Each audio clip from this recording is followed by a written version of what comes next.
Hey everyone, and welcome to a very special DF clip. So recently we've had the opportunity to go hands-on with PlayStation 5 Pro and to take some capture. And obviously we've got a bunch of comparisons available on the main channel, but we've also seen the demand just to see gameplay, 4K gameplay from the PlayStation 5 Professional. And well, here we are. Joining me to discuss it, Oliver Mackenzie. Hi.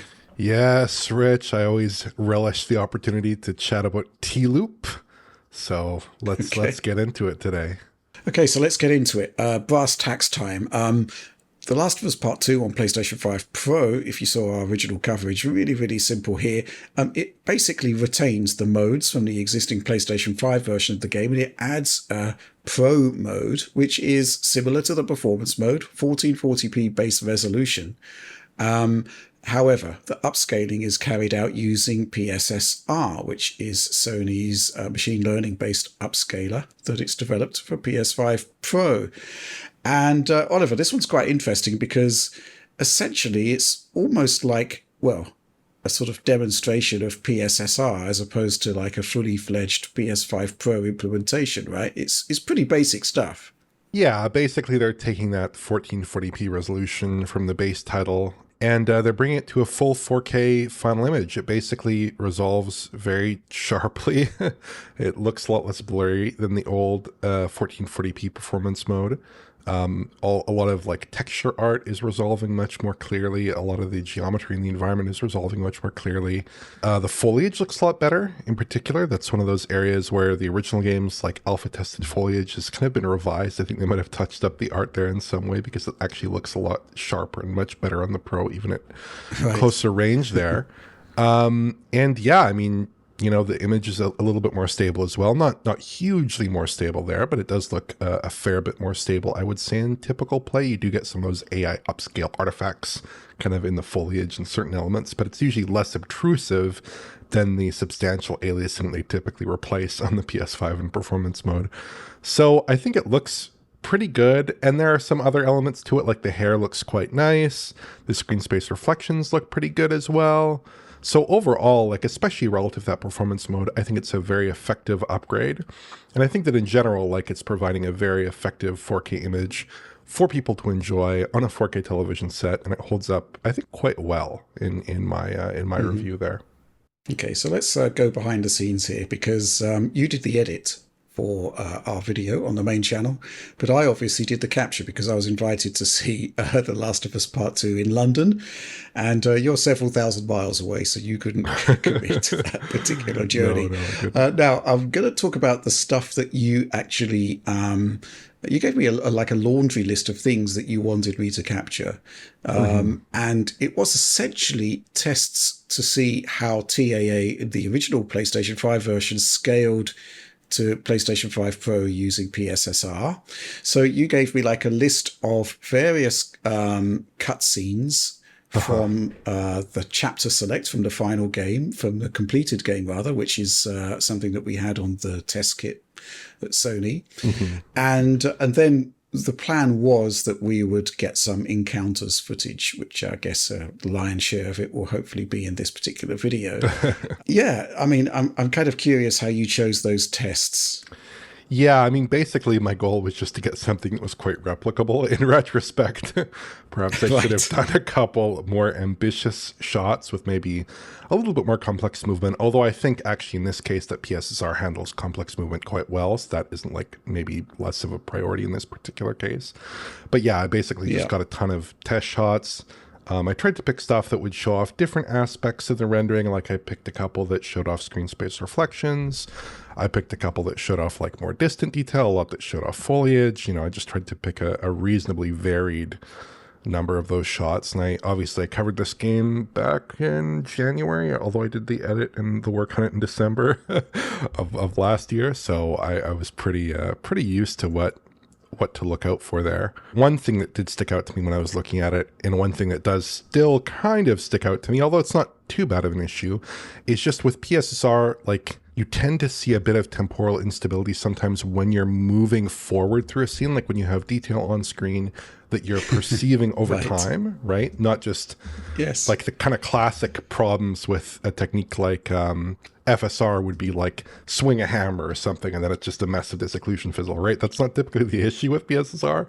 I just find that in certain areas of fine detail in an image, like a railing or maybe some foliage or something, that you are seeing some more breakups. That was kind of my thinking, is like, just let's see some breakup in the image. Let's kind of put it through its paces. And ironically, like, this simple act of walking forward is sometimes the best way to reveal that. So I think we did see that a little bit relative to the fidelity mode, not as much relative to the performance mode. There, I think it's doing a little bit better. But yeah, that was my thinking. And then I also wanted to get a lot of cutscenes, because Tlu has a lot of cutscenes, many hours of cutscenes. And I really just wanted to get a good flavor for how are elements like hair holding up, right? That's like a bit of a trouble spot with the game's existing TA.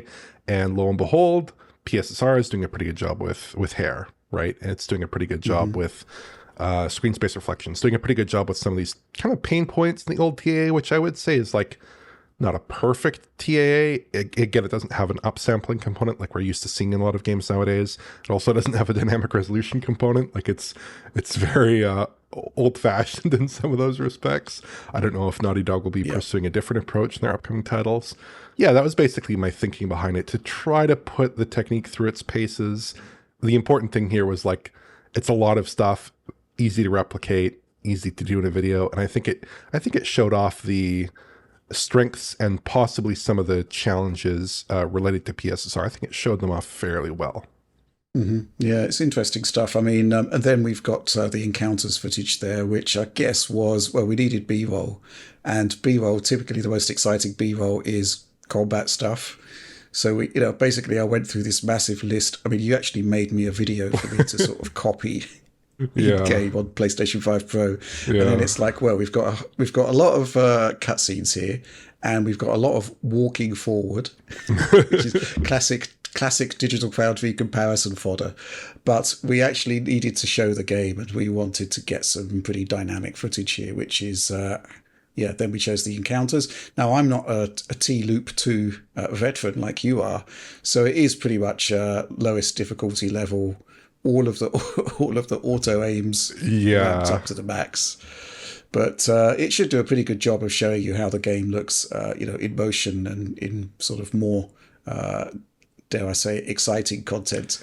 Yeah. I did notice when you set back the footage that you have that little lock-on indicator, which I know comes from very light difficulty, having played through a number of encounters myself for various pieces of content. So, yeah, I mean, ultimately, like, in more varied content, when you're not like trying to look at it under a microscope, it does look great. I gotta say, it really does look great. It's a 4K image, looks very sharp, looks very smooth.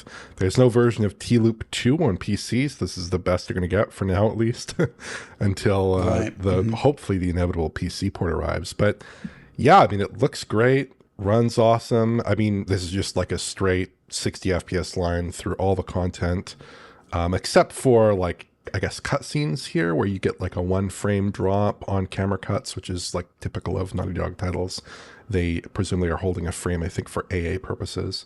Right. Yeah. But yeah, in general, I mean, I think it looks great. Runs awesome. This is like the perfect evolution of Tlu from the 1080p 30 origins on PS4 all the way up to basically 4K 60 here now on PS5 Pro. It's basically the kind of culmination of image quality and performance in this title. And perhaps they could take it even further with a hypothetical PS6 if we end up with a Last of Us Part 2 remastered Part 2 or something like that. But I think this is pretty, it's pretty tremendous stuff. It looks awesome, plays awesome. Certainly that was my experience when I had a hands-on with it, that it was very similar to that old 4K fidelity mode, but at 60 FPS. And I think that's borne out in this footage too. Like, it looks great. I mean, it is a PS4 title at its core, but it's a great looking PS4 title. One of the best last generation titles for my money out there. Lighting still looks great. Characters look great. Environments look great. Animation is stunning. Like, it's a real tour de force on the older hardware, and I think it holds up great on PS5 Pro here really quite well. Yeah, it is quite remarkable that the origins of this are basically on a base PlayStation 4, which is, essentially like uh, a downclocked Radeon 7850 HD, Yeah, yeah. um, which is which is kind of nuts. Let's talk about that little frame rate meter in the corner because you noticed this at the hands-on, right? I And did.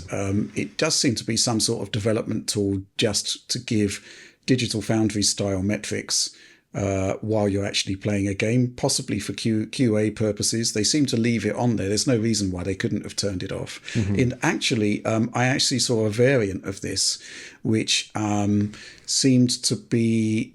It's not in this footage, by the way, but I did see it, and it's like a secondary graph on top, which seems to be like the equivalent of like CPU and GPU busy on Present One on the PC side, where it's basically showing you the load on the CPU and the GPU.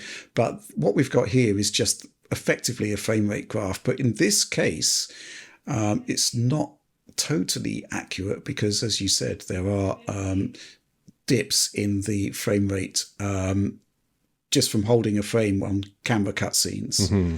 And that it doesn't seem to be present on the meter here. Yeah, for whatever reason. Well, it might be the case that they are presenting a frame, but it's simply the duplicate of the one before. So the meter doesn't really know the difference. Whereas our tools are essentially looking at comparing one frame to the next. Right. So that's quite interesting. But you did see, I think it was the Crew Motor Fest at the event where you could see that there were drops there. Yeah, with the Crew, that was the one title where I was both noticing drops just by eye, and also they had the performance counter up. Like there were a couple of games where they had the performance counter up. I think it was like this, and or it was the Crew, and maybe Demon Souls, and maybe one other that they had the performance tools up. I don't think they had it up for Tlu.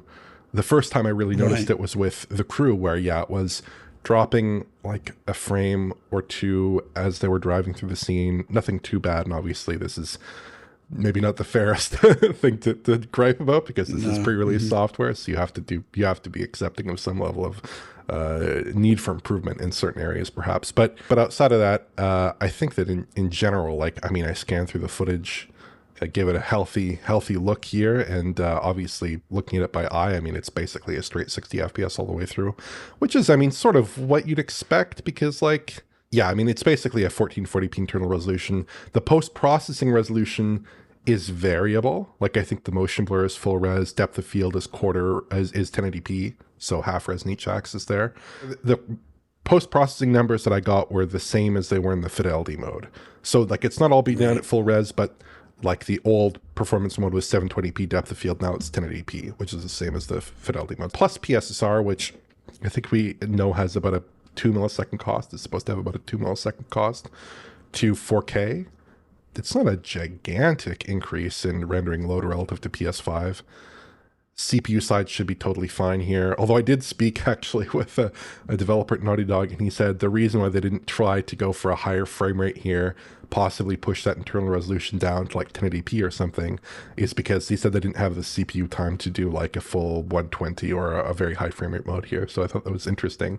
I kind of assume they would have a little bit more CPU time left over than what they're showing off here, but perhaps they are CPU limited past a certain point, like maybe 80 or 90 FPS. I'm not quite sure, but perhaps they are CPU limited past a certain point. It really is a faultless performance level at 60 FPS. I presume when you uncap it, when you unlock it, just like in the prior title on PS5, it should be something, probably in the 70s or 80s or somewhere in that range.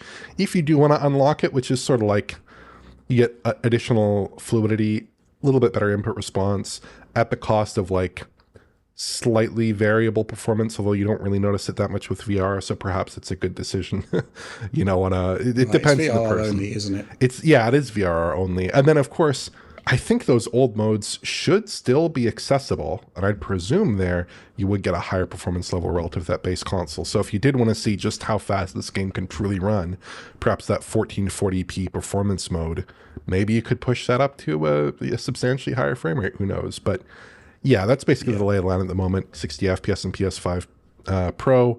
Get the old modes as well. Frame rate unlocks, all the same treats and goodies you would have gotten on the last version of the game, essentially, but now with that vastly upgraded image. Okay, yeah, fair enough. I think we've said all we really need to say about this one for now. But if you want to see a much higher quality version of this asset, do consider joining the DF supporter program, which will have a high quality download version. But that's all from us on this one. Thanks for watching.